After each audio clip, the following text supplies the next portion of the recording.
Alright, as you can see here, we've got our little setup. I have a seat in this chair, put this camera on the mount, and today's little sampling session is going to be a little different. As you can see, it's raining out, but for some reason I'm feeling a little inspired today.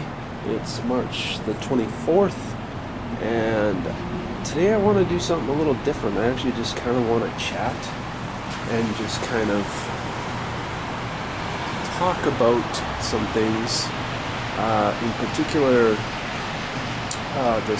this album that this whole sampling process is going to be a part of. Just chat about some of the themes and stuff, and maybe even get a little bit into some of my mentality and my thought processes, and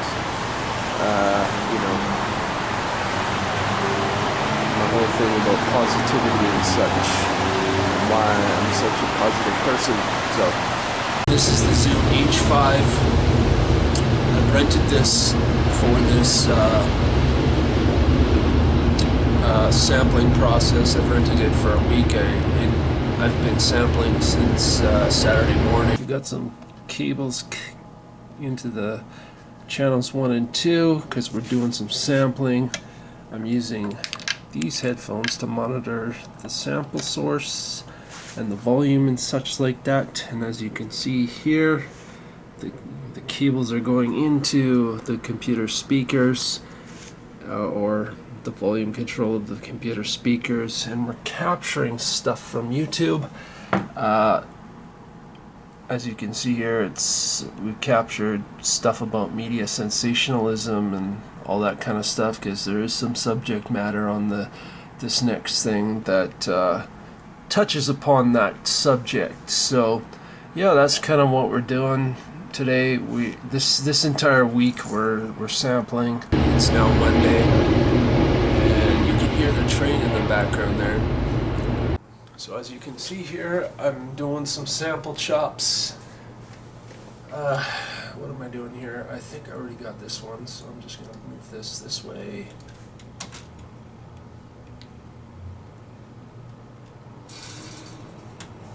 I don't know if you can hear that, but that's a sample I grabbed from outside in the city, around and about in the Beltline in the core area. Some ambient street sounds.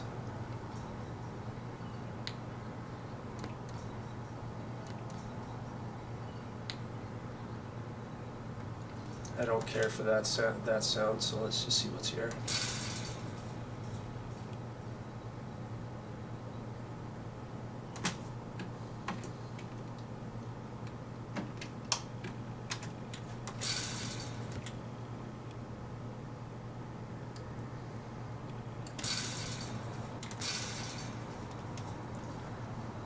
So this sample is actually, I found a chain link fence and I kicked it a couple of times while sampling it. Now I'll show you something. If I normalize this, it's going to be a lot louder, obviously. You can probably hear that.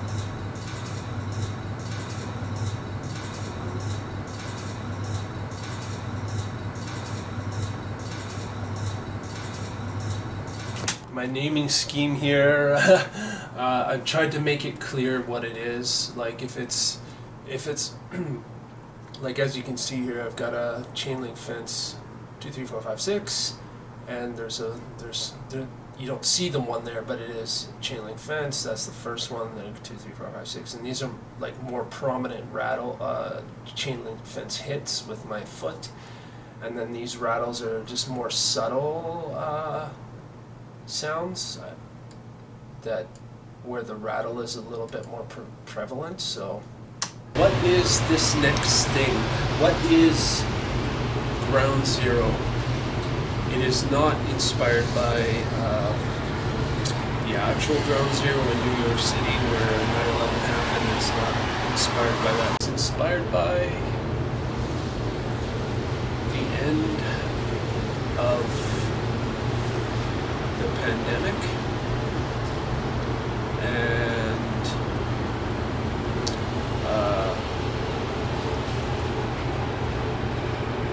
you know, during this whole, I mean, it's been a year now, and during these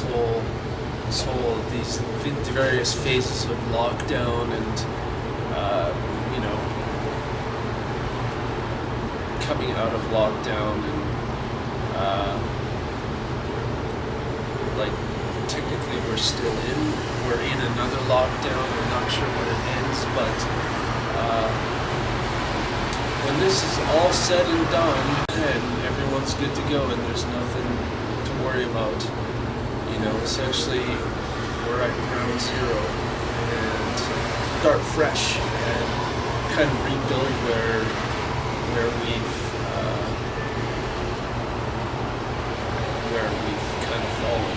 We're definitely seeing these holes in the way things work, and you know, there's people that are on the front. I mean, they're on the front lines, and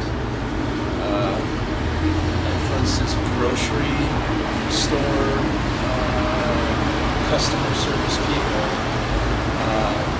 that are forced into having to work, and granted, you know, food and those items, essential items are, well, yeah, they're essential, and you know, these grocery store workers, and they're on the front lines, essentially keeping us, you know, keeping us alive by taking risk.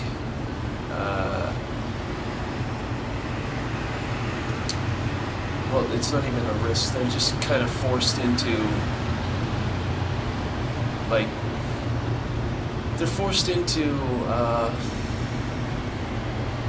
working, because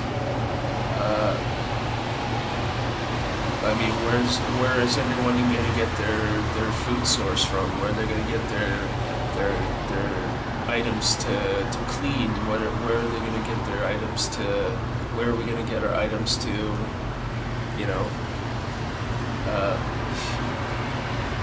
know, brush our teeth or whatever, right? Like, those things are kind of essential, but you know, these people are being forced into this, and there's obviously holes and cracks, because it's like, well, you know, they're, you know, what we typically thought of as, you know, these people don't deserve, you know, $15 an hour, which is absolute bullshit. They should be earning a living wage, and you know, this pandemic has certainly highlighted the holes, and you know, obviously these people deserve more than what they're getting, and because they are on the front line, and you know, what was commonly thought of in the beginning as, oh, you have a choice, you don't have to work there. Well, it's like, well, now they have to, and I mean, that logic is so fucking, well, it is illogical, because somebody has to do the job, right? Somebody has to do it, and they're actually risking their lives so that we can have food on the table, and they should be compensated appropriately. Basically, there's holes and cracks, and we're seeing all of that now, and the other side of the coin is that there's people that can't work right now because we're in a lockdown, and granted, the Canadian government has their CERB payments, or at least they used to. I don't know if they do anymore. We come out of lockdown, everybody goes back to work. We go back into lockdown, and everybody has to, you know, claim, or they're laid off or whatever, and then they have to go back on serve. And out of all honesty, I do feel that what would fix this whole situation is just say, fuck it, you know what? Everyone gets a universal basic income, and you're never gonna have to worry about this shit because you'll at least have a baseline. You'll have a baseline income. If we do go into lockdown, you'll have something, and if you lose your job, you'll have something, and then moving forward into the future, the idea is the same, and we keep that universal basic income. It's like, okay, well,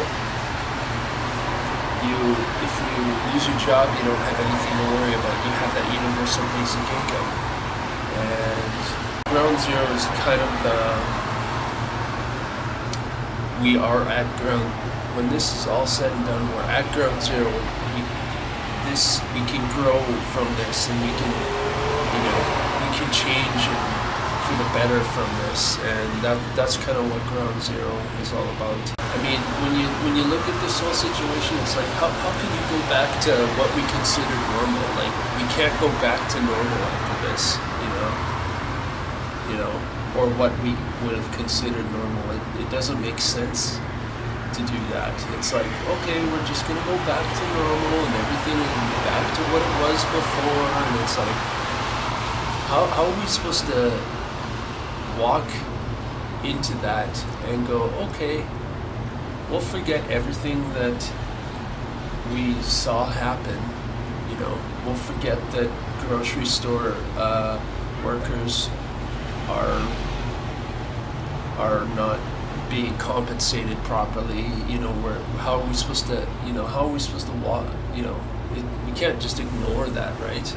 There's another song on Ground Zero that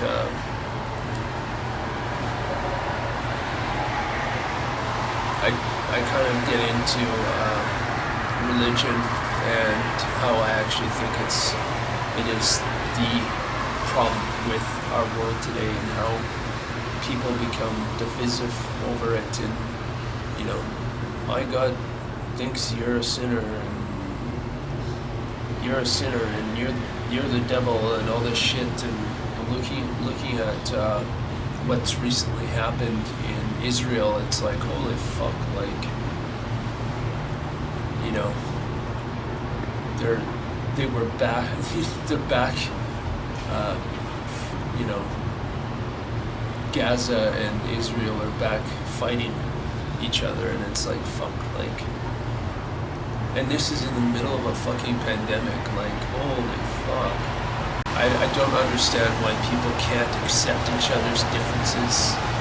I don't care if you're spiritual, but I think what we have to keep in mind with spirituality is, if you have to be able to grow and change within your beliefs and not hurt anyone in the process. If you can do that, then sure, that's your spirituality, and that is for you. I guess the other caveat is acceptance of each other's differences. Like, that goes for everything. Like, if you believe in a god or a prophet, or you believe that the flying spaghetti monster is a real thing, and you pray to whatever, or you pray to something. I don't care. I don't care what you believe. But I do accept you for being different, and I think we have to come to an understanding, like, we have to be able to accept each other and understand each other. And granted, I don't know your life, you don't know mine, but we can tell our stories and come to an understanding. I do think religion is a problem in the world. I think that when you're starting to throw things around like, oh, if my God told me to kill someone, it's like, they would do something like that because their God told them to. And it's like, I don't think, personally, I believe that no one has the right to take anyone else's life. I think when you start getting into like religions that encourage violence, that's where the problem comes. I think people have missed the point when they're starting to kill each other over, religion and or oppressing or whatever. I think anybody that's in that does that has completely missed the point of spirituality. Ground zero, as I stated earlier, it really is, when this is said and done, we're going to be at ground zero, and it's kind of like this is an opportunity to look at what we have and what's come out of this and go, you know what, we got to change. We have the opportunity to change things, and we should be doing that.